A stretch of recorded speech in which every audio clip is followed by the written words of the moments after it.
বাসা নিছি আর নতুন একটা দোকান দিছি। কার কাছে বিক্রি করছিস? ভাইয়া আপনি যে ঘড়িটা পরে আছেন এই ঘড়িটা আসলে আমার ছিল। আমি একটা পরিস্থিতিতে পরে ঘড়িটা বিক্রি করে দিয়েছিলাম। ভাইয়া ঘড়িটা আমি ফেরত চাই। এই ঘড়িটা আমি 3.5 লাখ টাকা দিয়ে কিনেছি। ভাইয়া এই ঘড়িটা আমার খুব দরকার। আপনি আমাকে 4 লাখ টাকা দিন, আমি আপনাকে ঘড়িটা দিয়ে দিই। 4 লাখ টাকা? জি। কিছুদিন সময় দেন, আমি আপনার কাছে টাকা নিয়ে আসবো। তো এতগুলো টাকা কিভাবে জোগাড় করবেন? জানি না।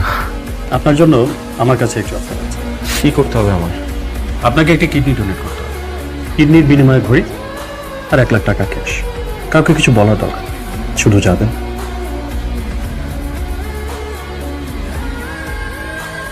ভাই কিডনি দেওয়ার পর থেকে আমার অবস্থা খুব খারাপ।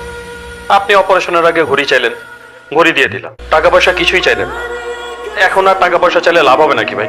ভাইয়া আমার কিছু জানাও নেই কেন? সবুজ ভাই কিছু না করে তো কিছুই জানতাম না। আমি তো তোমার বোন, আমারই কো। ভাইয়া আমার নিজের খুব অপরাধী মনে হইতেছে। আমি কেন তোমার ঘড়িটা নিতে গেলাম? ঘড়িটা ফেরত আনতে যাই আজকে তোমার কিডনি দিয়ে দিছো। এখানে তো তোর কোনো দোষ নাই, আমার কপালে ছিল। এই ঘড়িটা ফেরত দিয়ে আমার নিজের দায় মুক্ত করতে হবে। তুই কে ঘড়িটা দিয়ে আয়। কি ব্যাপার? আরে গেটের সামনে দাঁড়ায় আছেন কেন? তুই এখানে? মানে তুই আমার বাসায় অ্যাড্রেস পাইলি কোত্থেকে? আরে আয় তুই। বিশ্বাস কর দোস্ত, তোকে আমি এত পরিমাণ খুঁজছি, মেসেজে কতবার গেছি। কেউ দেখো কাকে নিয়ে আসছি।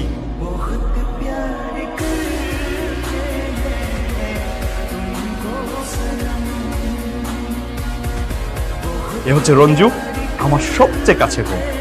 ওর জন্য তো তোমার সাথে আমার পরিচয় হয়েছে। তুই যে অফিসে আমাকে চাকরি দিছিলি, ওই অফিসে ওর মামার সাথে আমার পরিচয় হয়। ওর বাবা মার যায়, ওর মামা আমার সাথে ওর বিয়ে ঠিক করে। আমি তো তোর বিয়েতে কিছুই দিতে পারলাম না। এই ঘড়িটা তোর বিয়ের গিফট। কি বলছিস? লাগবে না। এই ঘড়িটার পেছনে একটা গল্প আছে। তুই চুপ কর।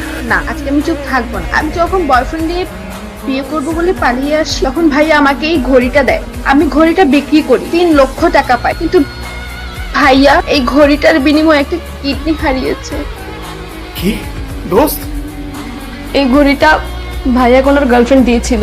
ওনার গার্লফ্রেন্ড ওনাকে ভুল বুঝে খুব অপমান করে। ঘড়িটা ফিরিয়ে আনার জন্য ভাইয়া তার একটা কিডনি বিক্রি করে দেয়। ওই মেয়েটা এত নিষ্ঠুর। ভালোবাসার মানুষ কখনো নিষ্ঠুর হতে পারে না। ও হয়তো আমাকে ভুল বুঝে ঠকে গেছে।